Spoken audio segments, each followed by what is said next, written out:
All right, so we'll spend the rest of this lecture talking about these quantum mechanical orbitals. So these are very similar to those Bohr orbitals, and basically they're just where the electron resides. So in this quantum mechanical model, what we're going to have is shells, which is our orbitals, and then we're going to have subshells, right? So we're going to have shells within shells, kind of like software.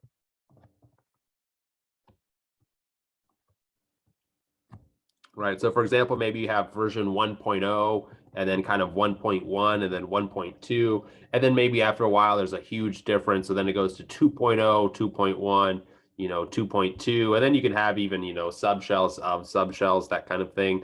But, this kind of main version model, that's our principal quantum number. And that's what we're going to call n. It gets the symbol lowercase n.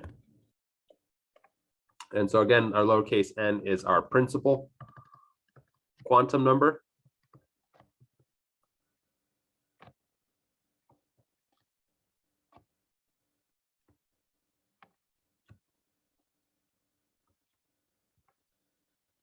And this is going to give us our principal shell, right? So for n, it can have certain numbers that it can or cannot be. And so the rule for n is it can be non-zero integers. So examples like 1, 2, 3, 4, 5, 6, 7, so on and so forth. So it's not allowed to be zero. It's not allowed to be any negative number, and it's not allowed to be any non-whole number, right? You can't have 1.5 or anything like that. And then after our principal quantum number, we have L, which is our subshells. And the values of L can be 0. And then any integer up to n minus 1. So for example, if n is equal to 1, remember n is not allowed to be equal to 0. Then L can be 0 up to n minus 1. In this case, n minus 1 minus 1 is equal to 0. So here L can only be 0. If n is equal to 2, then L can be 0 up to n minus 1. In this case, n minus 1, 2 minus 1 is 1. So in this case, L can either be 0 or 1. If n is equal to 3, then L is allowed to be 0, 1, all the way up to n minus 1. 3 minus 1 is 2. So it can either be 0, 1, or 2. These L values also get letter names.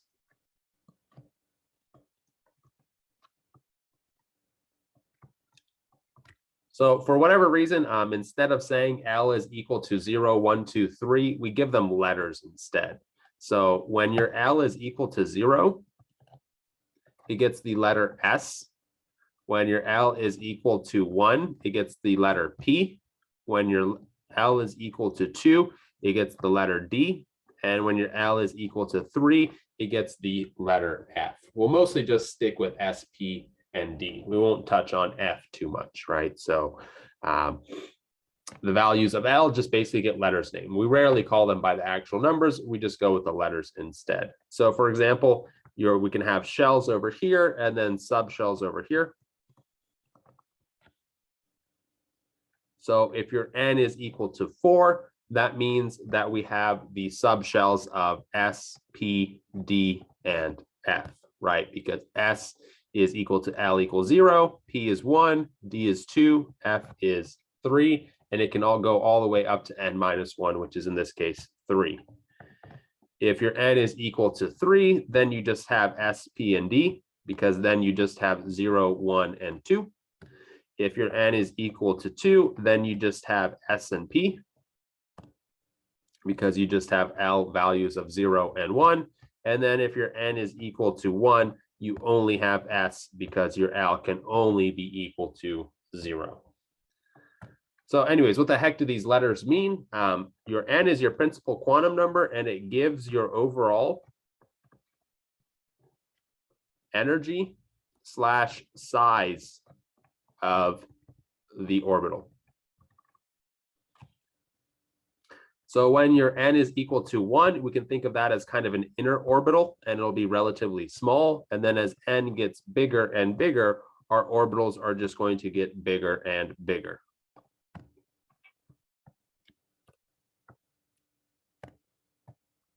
Right, and again, these orbitals are where the electron resides. All right, so N gives your overall energy and size. L gives kind of a sub-energy as well as the shape of the orbital. So remember that we said that these orbitals aren't always perfect spheres. They have shapes, and the shapes are determined by L. So for example, if your L is equal to 0, then you have an S subshell, and this actually is a sphere. So that one's just a circle. That one's pretty simple. If your L is equal to 1, then you have a P orbital. And in this case, they're going to look like dumbbells or an infinity symbol or the number 8. You can think of it as different ways. In this case, they're going to be 3 different P orbitals. So here's that dumbbell shape, right? So you're going to have one that's kind of up and down. You're going to have one that's going left to right. And then you're going to finally have one where half of it is coming out of the board at you, and the other half is going into the back of the board. And we'll learn that notation a little bit later. And then finally, you can have L equal 2. Then you have D orbitals, and these look like 4-leaf clovers. And then one of them looks like a dumbbell with a ring. So a 4-leaf clover would look something like that. And then you're going to have 3 more of these in different orientations, similar to how we have these dumbbells in different orientations. And then finally, your last one is going to look like a p orbital, like a dumbbell, but then it just has an extra ring around it. So obviously, I'm not an artist. Here's a much better rendition of these orbitals.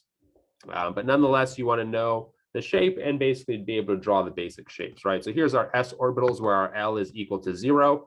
We look like spheres. When L is equal to 1, we get these 3 dumbbell looking things.